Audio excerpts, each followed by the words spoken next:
इस सीट को कौन फतेह कर पाता है, कौन किस सीट को अपने वश के अंदर कर पाता है, ये तमाम चीज़ें हैं वो बड़े ही देखने लायक होगी। पिछले 10 सालों से ये सीट है वो भारतीय जनता पार्टी के कब्जे में है। अब इसको आसानी से भारतीय जनता पार्टी सीट को छोड़ना भी नहीं चाहती। मेघवाल समाज ने भी अपना समर्थन है वो कांग्रेस पार्टी को दिया है। तो कांग्रेस पार्टी है वो कहीं ना कहीं हर जगह पर अपने वोटर्स को मजबूत करने में कामयाब होती हुई नजर आ रही है। वहीं कैलाश चौधरी के सामने बड़ी चुनौती यह है कि कैलाश चौधरी इन पिछले 5 वर्षों के अंदर लोगों से जाकर मुलाकात नहीं कर पाए। आज हम बात करेंगे बाड़मेर जैसलमेर बालोतरा लोकसभा सीट की, जहां पर सियासी गर्मियां कुछ हाई टेम्परेचर में बढ़ी हुई है। यहाँ का पारा 50 डिग्री से भी ऊपर जा चुका है। जी हाँ, मैं पारा इस तपते चमकीले धोरों के धूप का नहीं कर रहा हूँ, इस गर्मी के पारे की बात नहीं कर रहा हूँ, मैं बात कर रहा हूँ राजनीतिक उस सियासी पारों की।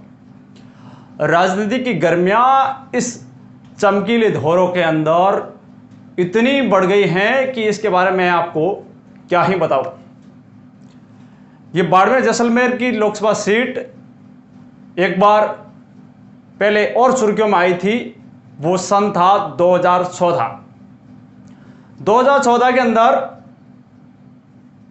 ऐसा ही एक त्रिकोणीय मुकाबला हमें देखने को मिला था और उसके बाद 10 साल बाद एक बार फिर ऐसा ही मुकाबला हमें देखने को मिल रहा है, जहां पर एक ऐसा सियासी गलियारों के अंदर कहें तो एक ऐसा घमासान मचा हुआ है कि जिसको देखकर हर कोई हैरान है। आज पूरे देश की नजरें हैं वो बाड़मेर जैसलमेर बालोतरा लोकसभा सीट पर टिकी हुई हैं। देश के तमाम वो बड़े दिग्गज नेता कहीं ना कहीं इस सीट पर नजर टकटकी लगाए हुए बैठे हुए हैं। ये बाड़मेर जैसलमेर लोकसभा की सीट हॉट सीट क्यों बनी? क्योंकि इस सीट के ऊपर एक त्रिकोणीय मुकाबला, और उस त्रिकोणीय मुकाबले के अंदर भी दो ऐसे चेहरे जिन्होंने तमाम नेताओं की नींद उड़ा दी।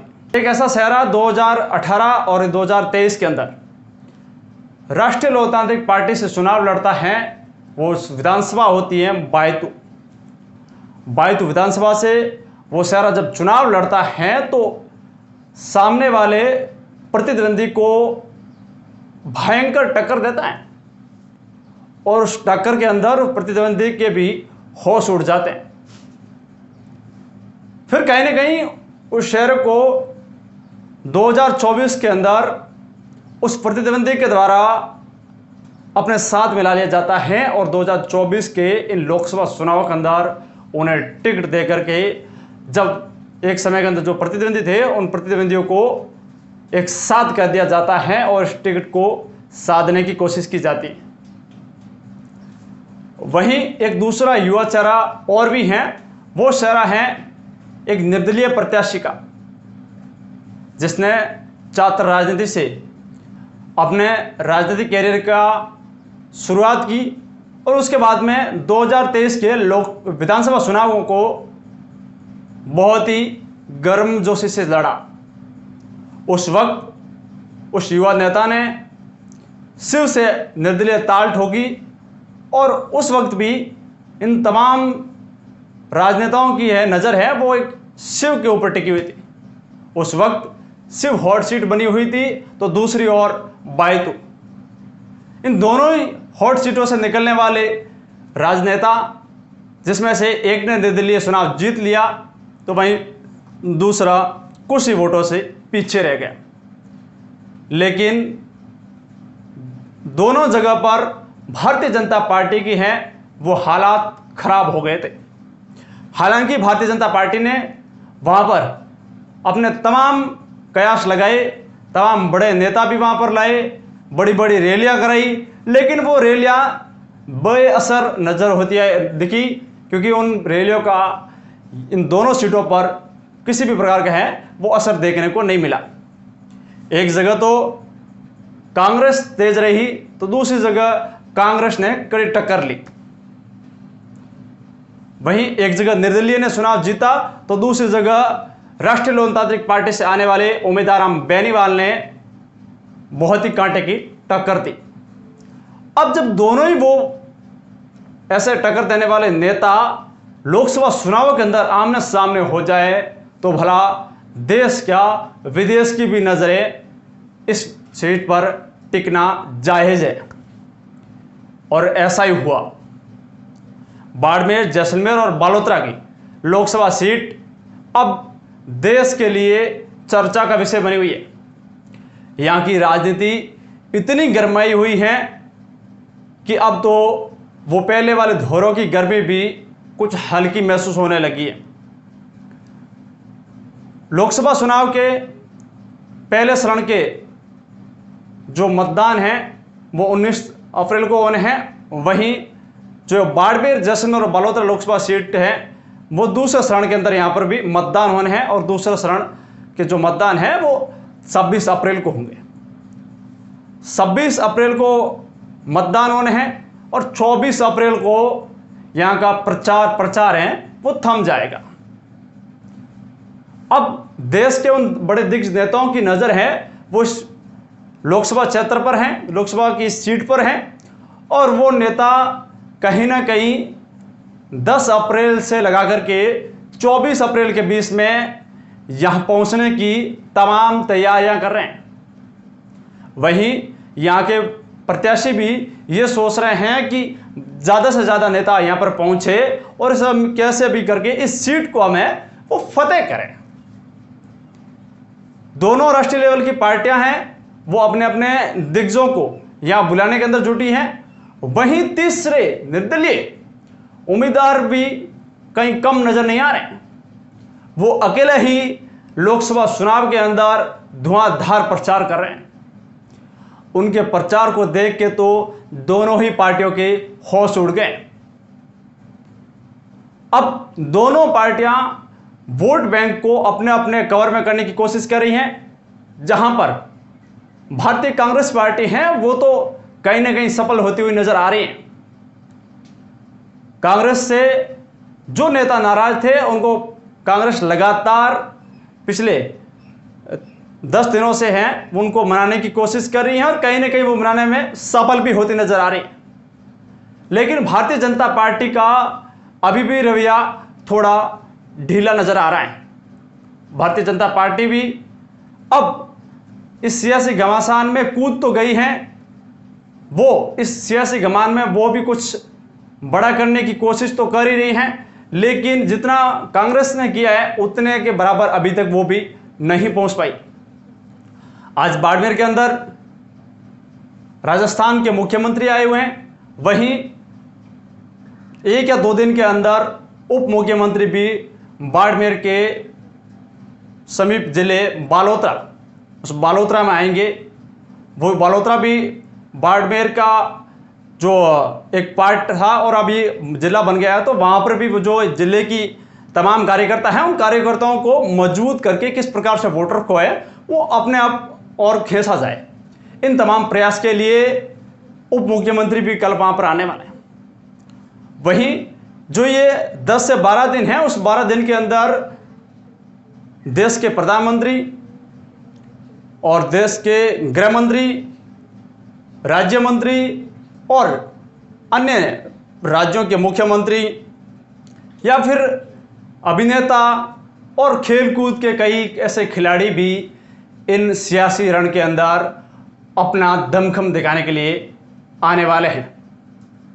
वो तमाम नेता, वो तमाम एक्टर्स, वो तमाम खिलाड़ी यहाँ पर पहुँचेंगे और वो वोट बैंक को है अपनी ओर खींचने की कोशिश करेंगे।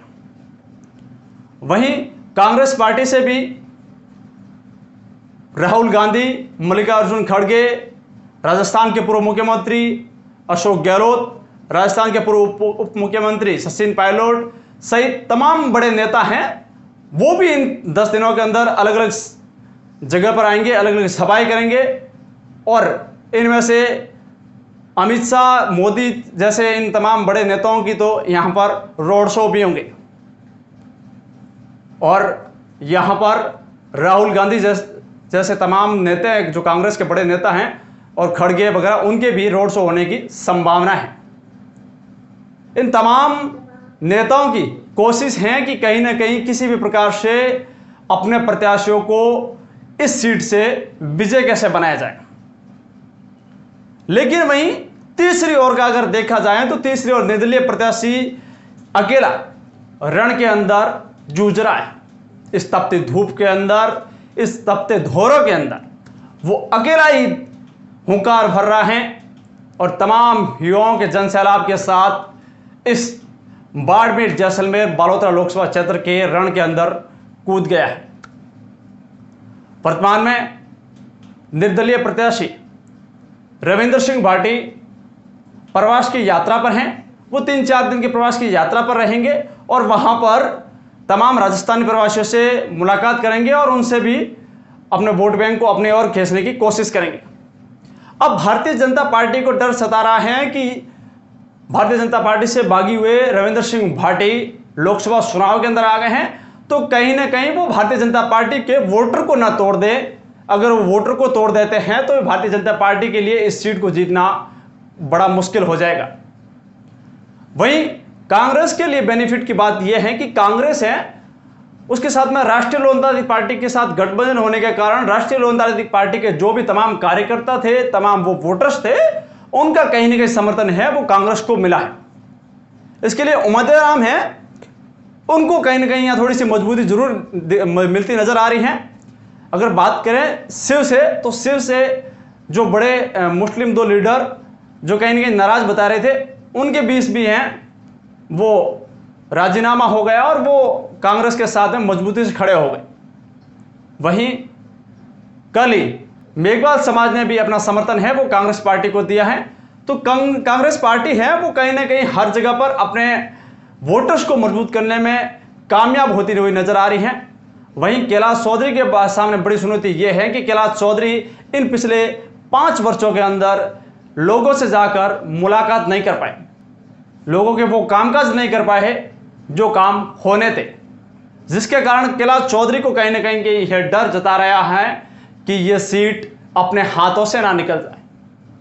भारतीय जनता पार्टी को भी यह डर सताया जा रहा है कि कहीं ना कहीं ये सीट है जो बाड़मेर, जैसलमेर, बालोतरा लोकसभा की सीट है वो कहीं ना कहीं अपने हाथ से न निकल जाए, क्योंकि ये एशिया की सबसे बड़ा दूसरा बड़ा जो है लोकसभा क्षेत्र है और इस क्षेत्र को ऐसे आसानी से भारतीय जनता पार्टी है वो अपने हाथ से निकालना नहीं चाहती, क्योंकि भारतीय जनता पार्टी है वो लगातार 2 बार से यहाँ पर जीत रही है।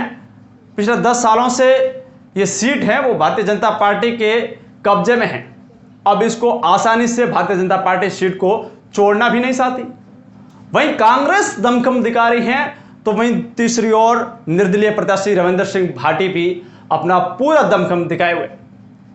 अब देखने लायक ये होगा कि ये जो 26 अप्रैल है वो 26 अप्रैल आते आते तमाम पार्टियां, तमाम कार्यकर्ता किस प्रकार से लोगों के सामने जाकर उनको जो वोटर्स हैं उन वोटर्स को अपनी ओर खींचने की कितने प्रयास में कर पाती है और कितने प्रयासों के अंदर सफल हो पाती हैं। ये तमाम बातों का जवाब तो 4 जून को मिलेगा, लेकिन 26 अप्रैल से पहले ये तमाम जो कयास लगाए जा रहे हैं वो बड़े ही देखने लायक होंगे और ये सीट है वो बड़ी अपने आप में रोचक सीट बन गई है। ये जैसे जैसे चुनाव नजदीक आते जा रहे हैं तैसे तैसे ये सीट, ये यहाँ का जो राजनीतिक गणित वो बड़ा ही इंटरेस्टिंग होता जा रहा है। इस राजनीतिक सियासी घमासान के अंदर इस सीट को कौन फतेह कर पाता है, कौन किस सीट को अपने वश के अंदर कर पाता है, ये तमाम चीज़ें हैं वो बड़े ही देखने लायक होगी। तब तक के लिए आप जुड़े रहें हमारे साथ और देखते रहें मरुभूमि न्यूज़। अगर आप YouTube चैनल पर नए हैं तो हमारे चैनल को सब्सक्राइब कर दीजिए। हम तमाम बाड़मेर, जैसलमेर और बालोतरा लोकसभा क्षेत्र की तमाम खबरें हैं वो आप तक पहुंचाते रहेंगे।